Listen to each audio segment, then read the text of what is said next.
Ay, kumusta po kayong lahat mga kababayan? Lalong-lalo na po sa mga kababayan natin dito sa Saudi Arabia. At sa lahat po ng mga kababayan natin sa lahat ng panig ng mundo at lalong-lalo na po sa mga kababayan natin sa Pilipinas. Ito po ang pangatlong video ko po sa taon na to.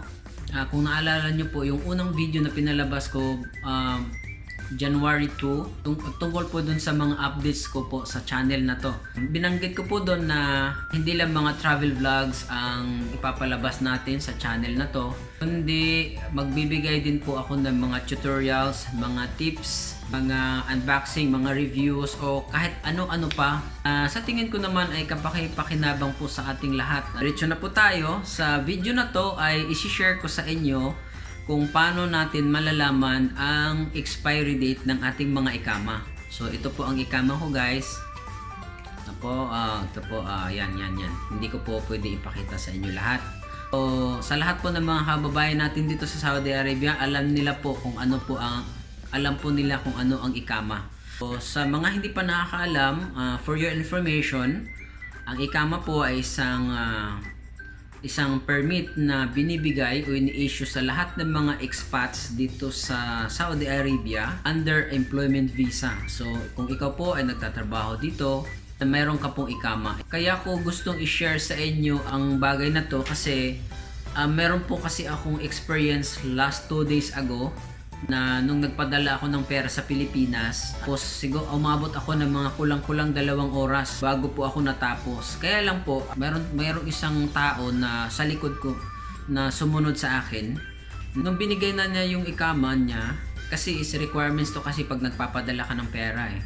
Di ko alam kung anong lahi niya, parang ano yata siya, parang Pakistani. Nung inabot niya na yung ikama niya dun sa teller, nireject po kasi sabi nung teller, expire na daw po yung ikama niya. 'Di ba? 'Di ba guys, napakasakit kasi bumiyahe ka pa mula sa accommodation mo, mga ilang minuto, minsan abot pa ng ilang oras, tapos pagdating mo dun, pipila ka pa, abot pa ng ilang oras, tapos pagdating mo dun sa teller, sasabihin sa'yo, expire na yung ikama mo, kailangan mo nang i-renew. At wala kang magagawa kasi pag expire ang ikama mo, hindi nila pwedeng tanggapin yun. So ngayon guys, ituturo ko sa inyo kung paano natin malalaman ang expiry date ng ating mga ikama nang sa ganun po ay mapaalalahanan natin ang ating mga amo na malapit nang ma-expire ang ating mga ikama. Okay, so ngayon guys, ituturo ko sa inyo in very simple steps. So ang kailangan nyo lang ay isang cellphone or laptop at saka internet connection. Okay, so wag na nating patagalin, simulan na natin. Okay, bubuksan na po natin ang Google Chrome at i-type po natin ang ikama expiry. Press enter. So yung unang lalabas sa search engine niya guys, yung top 1, yan po ang i-click natin. Yung www.moi.gov.sa portal passports. Okay, press enter. Dito makikita natin sa screen yung query ikama expiry. Ang kailangan po nito guys ay yung ikama number po ninyo. So i-type po ninyo yung ikama number. So para mas mabilis, ilalagay ko po yung ikama number ko. Okay? Hindi ko na po kukumplituhin lahat guys kasi para secure po, security reason. Tatago ko po yung ibang number. Okay?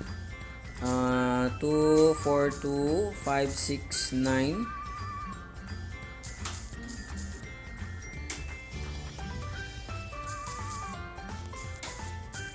Tapos ang next na gagawin nyo ay ilalagay nyo po yung nakalagay na image code, enter image code. So dito ang image code po natin is 8590.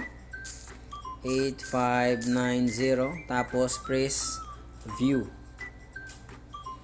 Okay, so makikita nyo po sa screen, ikama is valid till 14/41/05/19.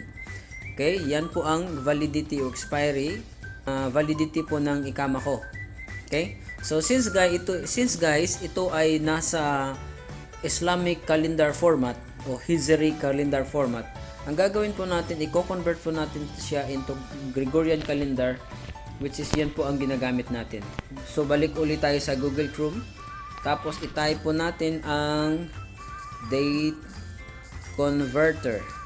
So hindi na kailangan ng apps guys. So yung unang lalabas sa search result niya, yung www.islamic.org, pindutin niyo po and press enter.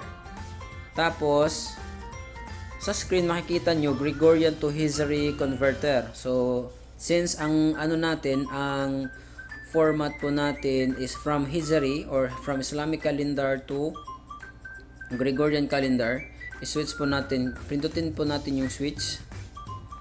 So kanina 1441 0519. So yung 1441 yan po ang year, yung 5 yan po ang month, tapos yung 19 yan po ang day. So dito ilalagay po natin yung day which is 19. Tapos yung 5 yan po yung month, so magbilang lang po tayo ng 5 mula sa taas.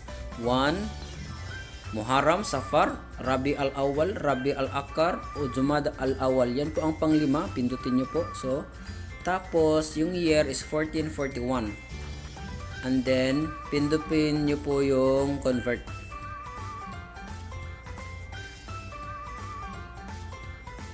Yan. Okay, nakikita nyo na. So, yung ikama ko guys, ay ma-expire siya January 14 of 2020. Okay? So, before this date, kailangan ko na mag-apply o ng renewal para sa ikama ko. Ayan, okay? So, January 14, 2020, kailangan ko na ma-renew. So, napakadali lang guys, Pwede nyo rin po itong ituro sa mga kaibigan ninyo, sa mga kasama nyo sa bahay, kasama nyo sa trabaho, para malaman din po nila kung paano malaman ang expiry date ng kanilang mga ikama. Okay po, sana po ay na-guess nyo po yung pinakita namin sa inyo na video. Gawin nyo lang po yun. Pwede nyo pong gamitin yung laptop at saka yung cellphone. Kaya nga cellphone ang pinakita kong video kasi mostly sa atin dito hindi naman lahat ay mayroong laptop, 'di ba? Kaya mas preferred na cellphone yung pinakita ko sa inyo. Pero same steps lang mga kababayan na ang gagawin natin sa laptop. Okay, karagdagang information lang po. Baka may magtanong sa inyo dyan, kabayan, yung expiry date naman ng ikama ninyo, nasa ikama naman mismo nakalagay. Ito po ang sagot ko dyan, kabayan. Yung expiry date na nakalagay dyan sa ikama ninyo, from the day na nagkaroon kayo nito, until 5 years. Pero remember po, yung ikama natin ay kailangan po nating i-renew yearly. Meron na po akong nababasa dyan sa internet na may mga kaso talaga na nakakalimutan ng mga employer o ng mga sponsor nila na i-renew yung kanilang mga ikama. Huwag po nating antayin na magkaroon po ng lapses po. So responsibilidad din po nating palalahanan sila. So ako mismo ginagawa ko yan kasi binomonitor ko talaga ang expiry date ng ikama ko. So ang ginagawa ko, magsisend ako ng email sa HR namin, Ma'am, mag-expire na po yung ikama ko by this month. So, just to remind you. Okay? Document po natin to, ID po natin to. Responsibilidad nila ang i-renew to, pero responsibilidad din natin na i-remind sila. Kasi pag ni-remind natin sila, nagpapakita lang yan na isa kang responsibleng employee. Wala namang masama kung i-remind natin sila, di ba? At alam nyo ba, maraming hindi magagandang mangyayari sa atin kung hindi natin ma-renew ang ating maikama. So yan po ang tatalakayan natin sa susunod na video. Kung sa tingin nyo po ay nakakatulong sa inyo ang video na to, pakisubaybayan na lang ang ating channel. Pakiclick lang ang subscribe button. Isama nyo na lang din po ang bell para ma-notify namin kayo sa mga bagong uploads natin. Maraming salamat po. Bye bye!